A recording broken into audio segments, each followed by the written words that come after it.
Zongli Yamen.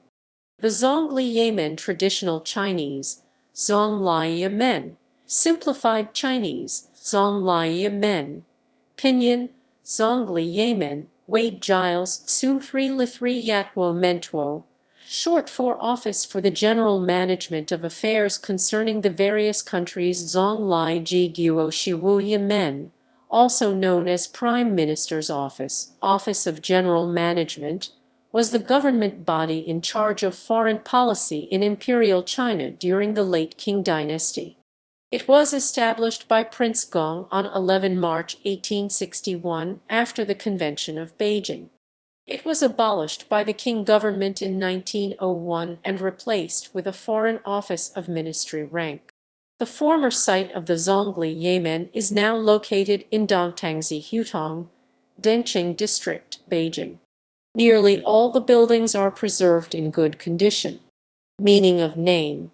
Zongli Yamen is a traditional abbreviation of the official name Zongli Yamen, Zongli Yamen, Zongli Yamen, literally meaning office in charge of affairs concerning all nations. The corresponding name in Manchu, the other official language of the Qing Empire, was Jerenguran, I beta bu harilim icihara yaman. A common misconception is that the Zongli Yamen's name means the premier's office. This arose because the term Zongli is now used in Chinese to refer to the premier or prime minister of a country. In fact, the name Zongli Yamen is an abbreviation of its full name, which makes it the bona fide Office of Foreign Affairs. In contemporary English sources, it was also called the Board of Ministers for Foreign Affairs. Function in the Qing government. Prior to the creation of the Zongli Yamen, Qing foreign relations were conducted by several different agencies, such as the Ministry of Rights and the Lifan Yuan. The Zongli Yamen was the first significant institutional innovation in the central Beijing bureaucracy that the Qing government had made since the Yongzheng Emperor created the nucleus of the Grand Council in 1729. The Zongli Yamen was supervised by a controlling board of 5 senior officials, initially all Manchus, among whom Prince Gong was the de facto leader.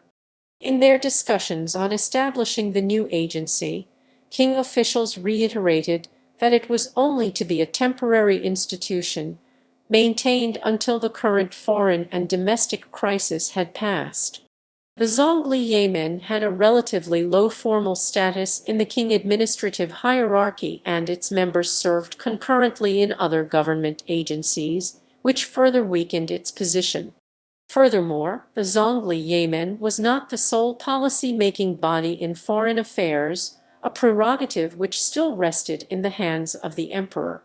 While the Zongli Yamen remained an important body for a few decades after its foundation, its influence was soon overshadowed by influential officials such as Zheng Guofan and Lai Hongzheng. The less became the means of communication between the Qing government and the foreign ministers to China in Beijing's legation quarter.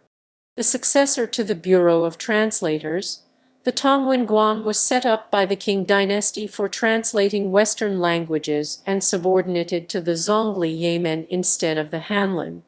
In 1873, the Zongli Yamen got into a quarrel with the foreign ministers to China over the protocol that was to be followed at their audience with the Tongzhi Emperor, as the foreign ministers not surprisingly refused to perform the ritual kowtow to the emperor, with an impasse eventually being solved thanks in part to the Japanese ambassador to China, Sojima Tainomi.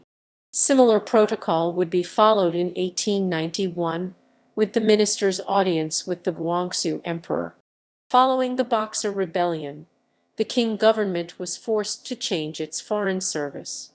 According to Article Roman 12 in the Boxer Protocol 1901, the Zongli Yamen was replaced with a foreign office, known at the time as the Weiwubu External Affairs Department, which ranked above the other 6 boards in the government.